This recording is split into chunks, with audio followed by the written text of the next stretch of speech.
He opened the door to her cage and put in his hand, holding the meat on the tips of his fingers. She flew over to his hand like a graceful little butterfly and landed very near it. Wow, he thought, it's like living a fairy tale. Then he chuckled and said out loud, with a real-life fairy. She stared up at him without moving for a good 5 minutes and studied him with her strange orange eyes.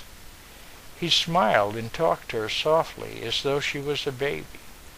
In a sudden movement, she grabbed the meat and then waited to see what he'd do. He continued to smile and talk softly, leaving his hand in the cage. She bit into the meat and chewed some. Good, he thought, we're making progress. She likes meat. She trusts me enough to take it from my hand. This is going better than I expected it to. She spit it out and glared at him.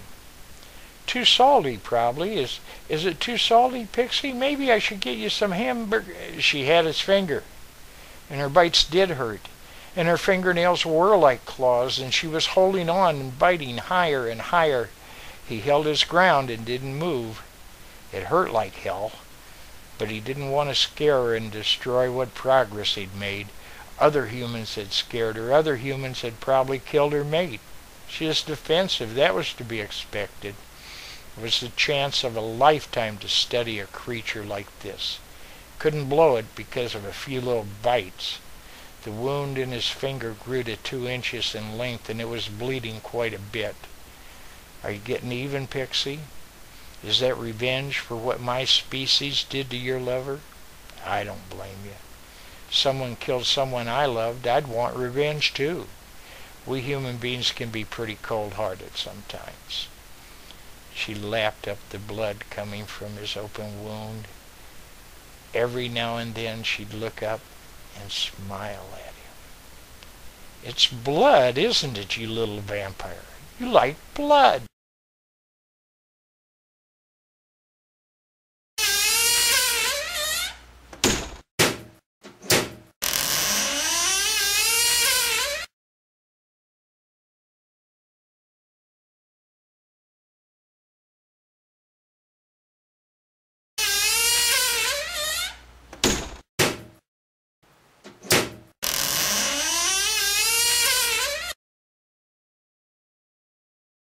She took out the lunch that they'd gotten at the lodge and started to eat a ham sandwich. Just then, she noticed a flash of light off to the right of her in the woods. There was a man there in the woods watching her through field glasses. And when he held him at just the right angle, the sun reflected off him. He was an older, heavy-set man wearing a Western-style shirt and a cowboy hat. Now she really felt uncomfortable. Why was he watching her? She decided she'd feel a lot safer if she wasn't so accessible. She started the motor of the boat and headed away from shore. Once she had 50 feet of water between her and the shoreline, she felt better. She looked back at the wooded area. The man was gone. Well, maybe he was a bird watcher or something. But what if he was a murderer looking for his next victim? He now knew that she was out there and all alone. She'd felt pretty comfortable in Canada up until now. Everybody had been so incredibly warm and friendly. They really seemed to like Americans here, but Buck had said that someone had been killing Americans, and for the first time, Diane became acutely aware of the fact that she was an American. Time passed slowly, and as the afternoon waned, little wisps of fog started to curl upwards from the lake.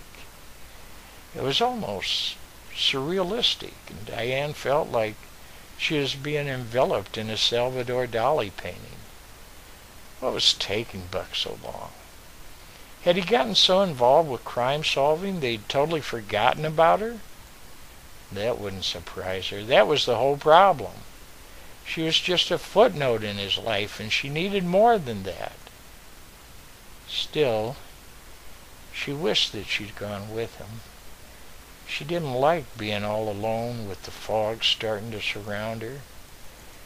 She began to think about what Buck had said about murderers wanting to lure their victims to a place where they had the advantage. Buck had gone with the skinny man without question. The guy looked pathetic and helpless, like a wounded little fish.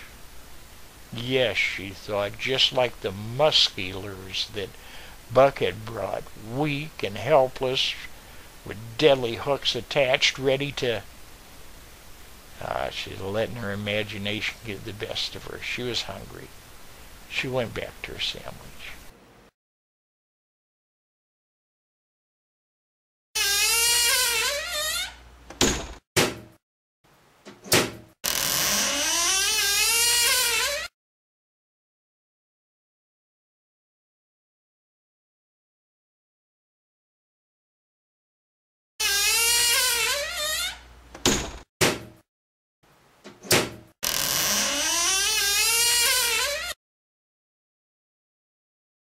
And what about that box in the back of my truck with the big screen TV in it?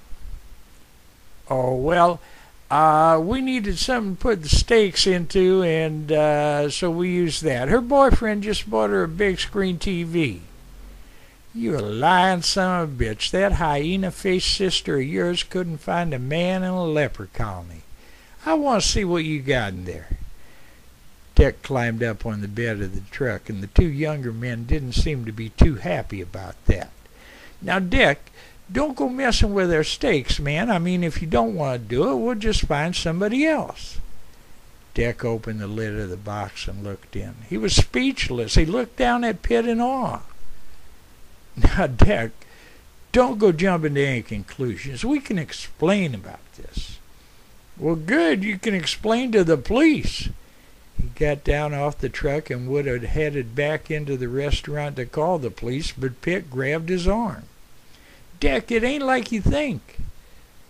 You got a dead white woman in that box, don't you? Well, yeah, but we didn't have nothing to do with that. Well, she's got a hole in between her eyes and there's red stuff coming out of it. Did she just crawl in there and shoot herself? I'm calling the police. I ain't getting involved in anything like this.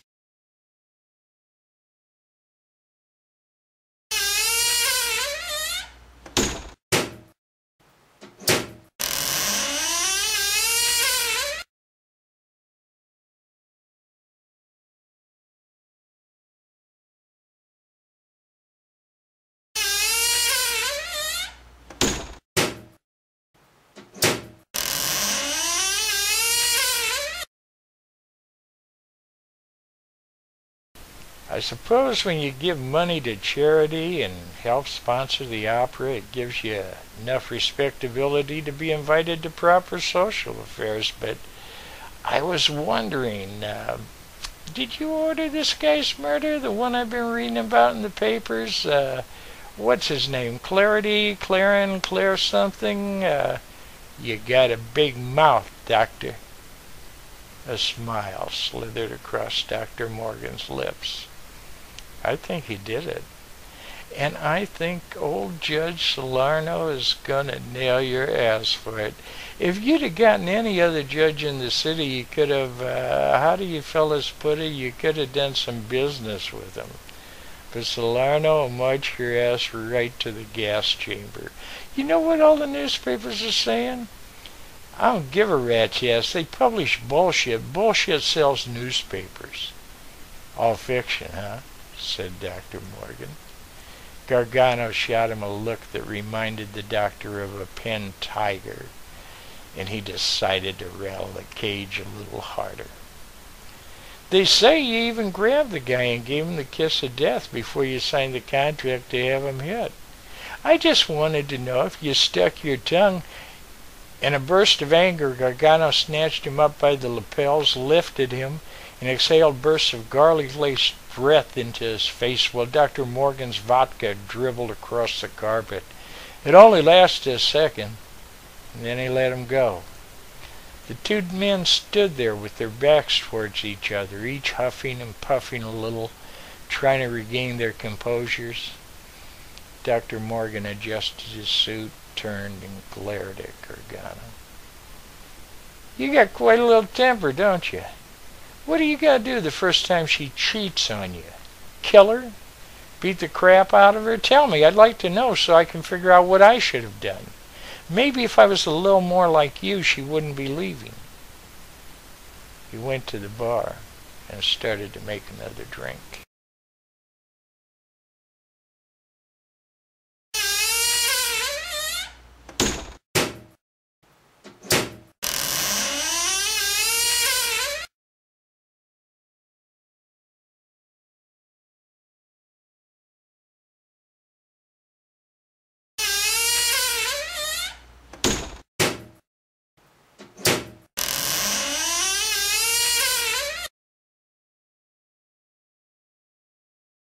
When my daughter Maria fell ill, the servants saw the marks on her neck and they spoke of such things.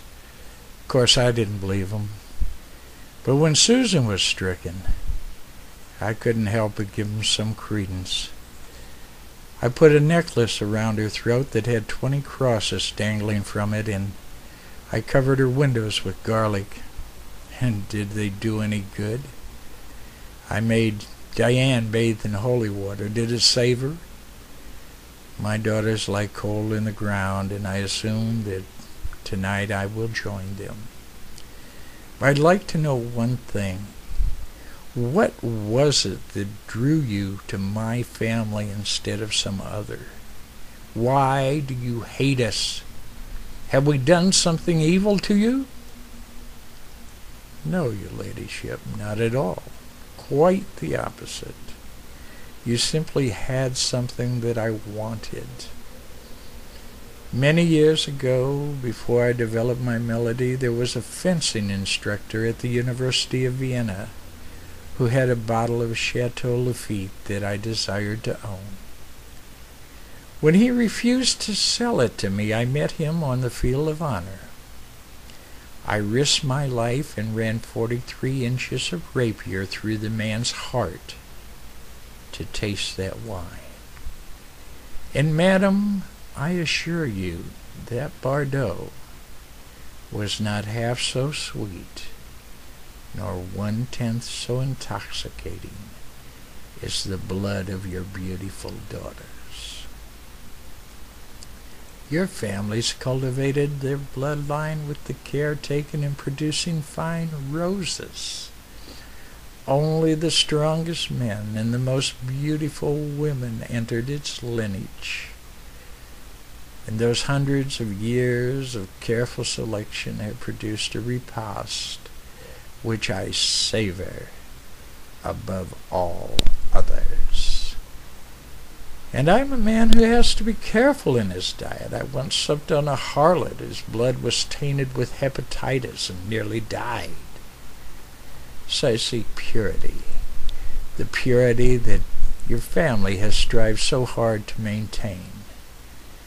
No, madam, I do not hate you. In my own way, I love you.